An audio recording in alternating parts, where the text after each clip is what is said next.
Neste momento, Deus, através desta emissora, leva até você mais um programa de fé, com hinos, orações e uma palavra poderosa a seu favor. Fé para vencer. Somente crer, somente crer, tudo é possível,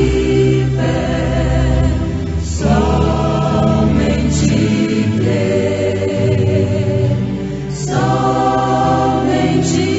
crer, somente crer, tudo é possível, somente crer.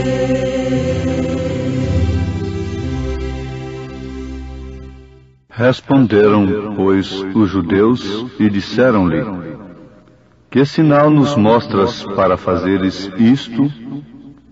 Jesus respondeu e disse-lhes: Derribai este templo, e em 3 dias o levantarei.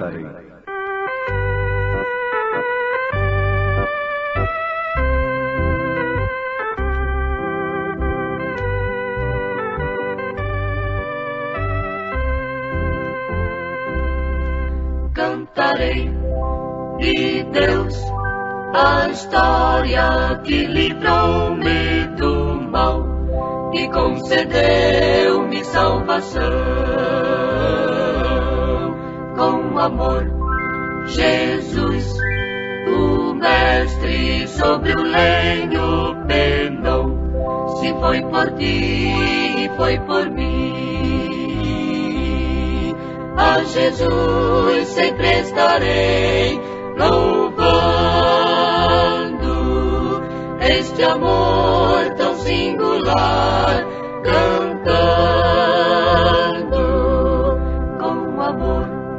Jesus, o Mestre, sobre o lenho penou. Se foi por ti, foi por mim.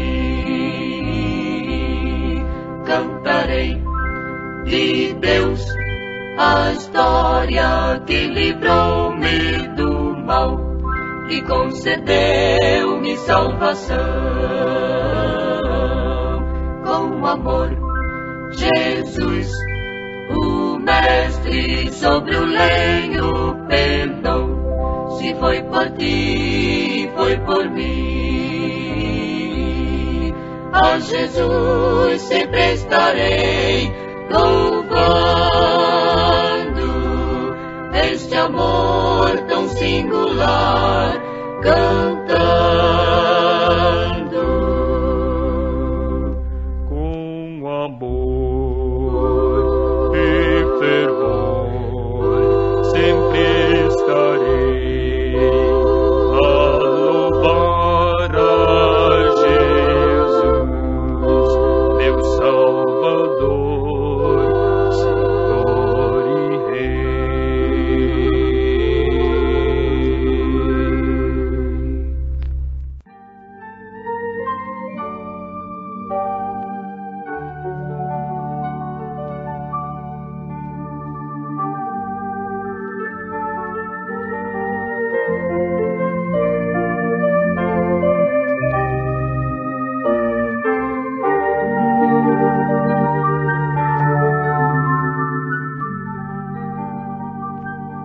E tendo Jesus feito um azorrague de cordéis, entrou no templo e o purificou, expulsando dali os cambiadores, derrubando as mesas, soltando as ovelhas, os bois e demais coisas.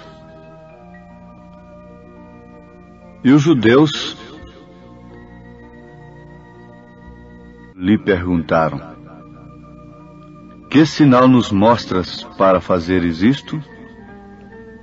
Jesus respondeu e disse-lhes: Derribai este templo, e em 3 dias o levantarei. Disseram, pois, os judeus: em 46 anos foi edificado este templo, e tu o levantarás em 3 dias? Mas ele estava falando do templo do seu corpo. Quando, pois, ressuscitou dos mortos, os seus discípulos lembraram-se de que lhes dissera isto, e creram na Escritura e na palavra que Jesus tinha dito. Isso está registrado em São João capítulo 2, a partir do verso 13.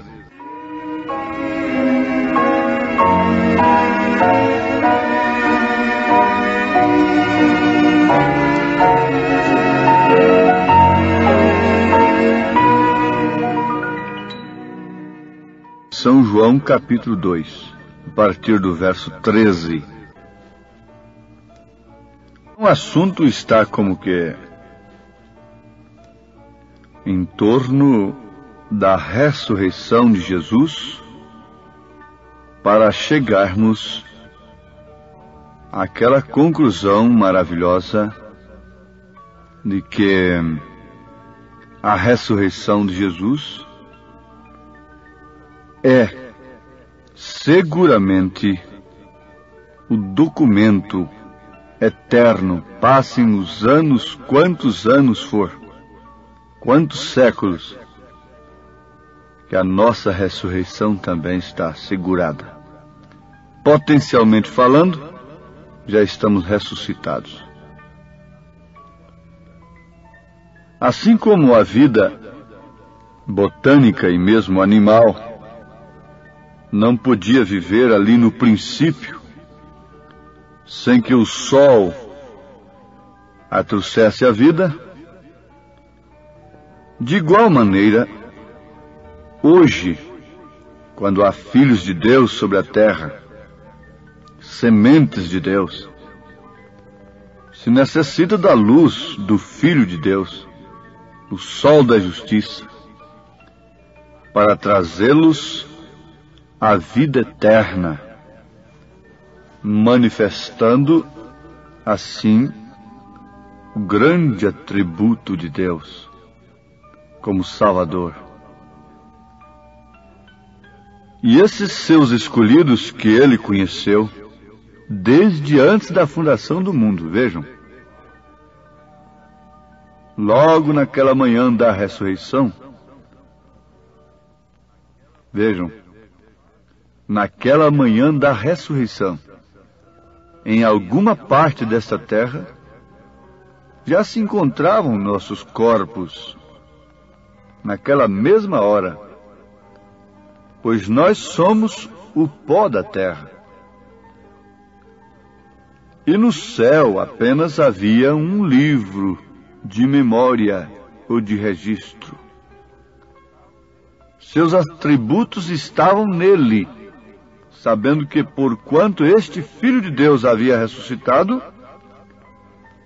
este ato também haveria de ressuscitar a vida de todo filho que estava pré-ordenado para esta grande hora. A ressurreição de Jesus Cristo, portanto, trouxe esse poder vivificador para toda semente pré-ordenada por Deus. Ele sabia que assim seria. Ouvintes, vejam que saída de sol mais gloriosa foi aquela da ressurreição de Jesus Cristo do que aquela primeira saída de sol lá no Gênesis. Essa segunda foi muito mais gloriosa, a ponto de tornar a primeira como nada. Mas, ouvintes, quando nós recebemos a mensagem, quando o verdadeiro selo da Páscoa tem sido rompido nesta saída do sol e o segredo da vida depois da morte tem sido revelado, antes desse tempo não sabíamos nada. Precisávamos que esse selo fosse rompido, para que nós soubéssemos o que estava lá dentro. A vida que continha ali dentro. Então o selo tinha que ser rompido naquela verdadeira Páscoa. Porque até então ninguém podia saber nada. O mundo andava às palpadelas em trevas, com as suspeitas e conjecturas feitas pelo homem. É como a forma da Terra. Uns pensavam que estava em cima de uma tartaruga, que a Terra era oval e que a Terra era quadrada, e suposições até que chegou a luz, a verdadeira luz, acerca da forma da Terra, não é? Assim também eram os povos, as pessoas, antes de Jesus Cristo, antes do Evangelho ser estendido aos gentios. O homem adorava os ídolos, adorava o sol e toda a classe de deuses. E toda essa classe de pessoas que faziam suas afirmações, suas doutrinas, seus pensamentos, eles entraram no sepulcro e ali permaneceram. Mas quando esse veio declarar a vida, ele entrou no sepulcro na verdade, mas não permaneceu ali. Agora cabe uma pergunta que nos desafia nesse instante. A razão para nós que nos chamamos de cristãos, que não adoramos o sol, não somos idólatras, não adoramos imagens, ídolos e demais coisas, estarmos aí desprivilegiados, arrasados, dominados pelo dinheiro, pela fama e por tantas outras coisas? Não seria isso uma idolatria? Não seria isso um perfeito desconhecimento da vida, da ressurreição, do poder dinâmico, do poder vivificador de Deus? Jesus chegou ao ponto de mostrar os lírios do campo e as aves dos céus. E ele foi taxativo mesmo, com os seus,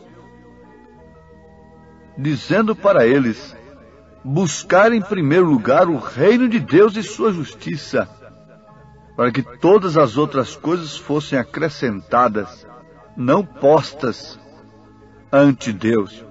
A primeira necessidade não é arroz, não é feijão, não é educação, não é nada disso. A primeira necessidade do homem é a vida dinâmica do Espírito Santo em si. Nele, no homem, na mulher, no lar, na igreja. Estamos sentindo necessidade de coisas que deveriam ser simplesmente acrescentadas, por buscarmos em primeiro lugar o reino de Deus e sua justiça. Então, se isso não está acontecendo, que diferença temos nós daqueles que adoram o sol, a lua, as estrelas? Que diferença temos nós dos idólatras? Adorar a Deus, Caim adorava também. Mas vejam, ouvintes, o verdadeiro selo havia sido rompido.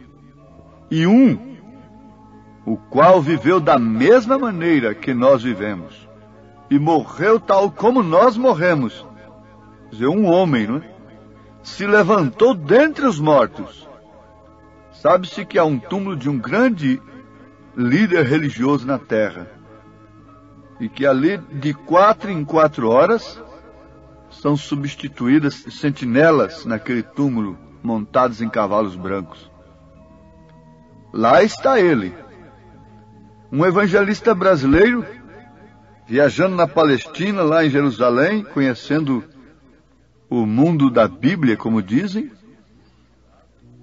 visitou o túmulo de Lázaro, visitou o túmulo de Jesus, estava aberto, vazio. Mas quando chegou no túmulo de Maria, estava lacrado. Então, ele perguntou para o cicerone, para o intérprete, o guia dele: mas como é isso? Esse túmulo está lacrado? Disse: sim, mas por quê? Porque os restos mortais de Maria estão aí. Então o evangelista diz: como assim? No Brasil nós temos uma data lá que comemora a Assunção de Maria, que ela foi ressuscitada. O guia lhe respondeu: bom, se vocês querem crer que ela não está aí, que ela subiu, isso é problema seus. Mas que ela está aí, está. O túmulo está lacrado. Aquele outro lá, nós podemos entrar nele, estava vazio. Não seria isto idolatria? Não seria isso estar às palpadelas ainda? O sol não saiu sobre todos? Ele não ressuscitou por todos? Por nós todos? Não podemos continuar assim. Veja só, o homem que havia vivido, nascido ali numa estrebaria, sofrido todas as necessidades de criança e depois de homem, morreu tal como nós morremos, mas se levantou dentre os mortos. Se a ressurreição de Jesus não é suficiente para nos dar vida, porque assim que ele foi ressurreto, logo se derramou sobre sua igreja. Ele disse assim em São João capítulo 14, que enviaria o Espírito, ele rogaria o Pai, enviaria o Espírito de verdade que o mundo não conhecia, mas os discípulos conheciam porque habitava com eles. Mas no mesmo versículo diz: e estará em vós. Então, foi um derramamento de Cristo na igreja. Se a ressurreição de Jesus não foi suficiente para nos dar a vida de Cristo em nós, a de Maria seria? A de outro santo qualquer seria? Se a mensagem não for suficiente para nos dar vida, dinâmica no poder da fé, a ressurreição do profeta é que viria nos trazer vida? Que manhã tão maravilhosa! Nunca houve outra igual em toda a história do mundo. O segredo de que ele era a ressurreição e a vida se deu a conhecer. Quando ele declarou: eu sou a ressurreição e a vida, nem mesmo seus discípulos podiam entender aquilo naquele momento. Mas quando ele apareceu naquela gloriosa manhã e declarou-lhes: porque eu vivo e vós também vivereis. Aquele segredo de que ele era a ressurreição e a vida se deu a conhecer. E diz a Bíblia que então o entendimento deles foram abertos para compreenderem as Escrituras. Se a ressurreição de Jesus não vier sobre a igreja, sobre o homem e a mulher individualmente, nunca esse poder vivificador será experimentado por aquela pessoa. Será sempre uma tradição essa ressurreição. Será sempre uma comemoração anual. Será sempre um ritualismo, mas nunca uma vida vivida. Todos viram-no curar enfermos. Todos viram-no expulsando demônios. Todos viram-no exercendo poder sobre a natureza. Mas quantos viram-no ressurreto? Quantos estavam no cenáculo quando ele foi derramado sobre eles? Nem todos. Todos conhecem Cristo no papel. Todos conhecem Cristo na letra.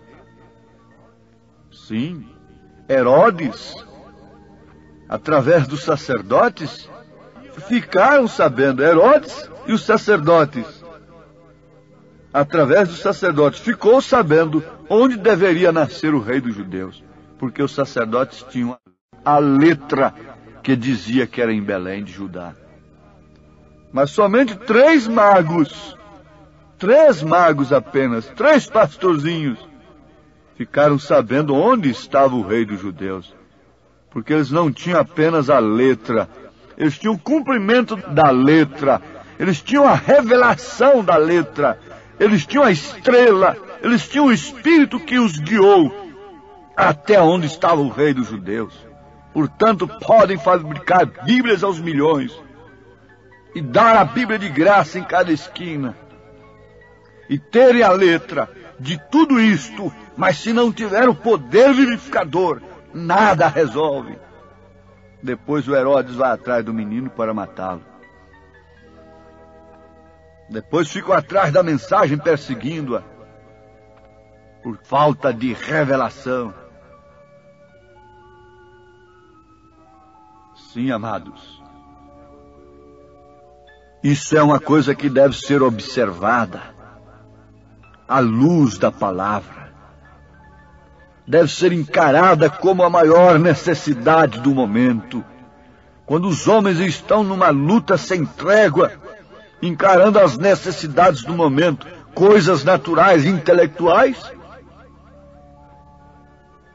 o que está acontecendo é que a verdadeira necessidade tem sido posta de lado. Belém estava em uma dinâmica tremenda, porém dinâmica natural. 3 homens apenas tiveram a dinâmica espiritual. Belém estava cheia de sacerdotes. Naqueles dias, a religião concentrou a sua força ali, a ponto de poder informar ao governo pela letra onde deveria nascer o rei dos judeus. Mas eles nunca souberam onde estava o rei dos judeus. Desde então, foi somente perseguição. Só perseguição. O dragão correndo atrás da mulher para devorar-lhe o filho. E é o que ele está fazendo, correndo atrás da igreja para tirar o filho dela, tirar Jesus de você, irmão, com esse mundanismo. Mas fique sabendo, esse dragão foi derrotado se você tem vencido pelo sangue do Cordeiro e pelo testemunho da palavra, e se a ressurreição de Cristo tem vindo sobre você com o poder vivificador daquele mesmo Espírito que o levantou, esse dragão não pode tirar o filho de você, ó igreja eleita. Deus os abençoe, meus amados ouvintes, com essa santa palavra, em nome de Jesus Cristo. Amém.